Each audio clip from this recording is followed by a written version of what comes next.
দুর্ভাগ্য ভালোবাসা। রচনাকাল 12ই অগাস্ট 2025।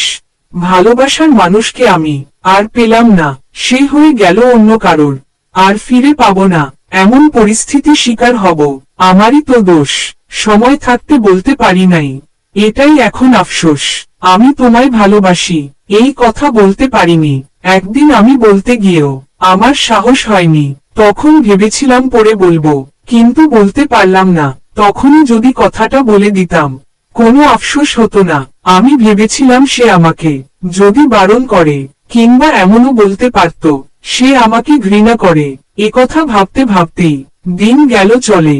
এখন আর কিছু করার নেই, তাকে যেতে চাই ভুলে। একটা বন্ধু বলেছিল আমায়, মেয়েটা নাকি ছিল আমার অপেক্ষায়। সে যে আমাকে ভালোবাসতে, বিশ্বাস হতো না। আমি যদি নাকি বলতাম তাকে, সে ফিরিয়ে দিত না। কলমে তুষার কান্তি রায়।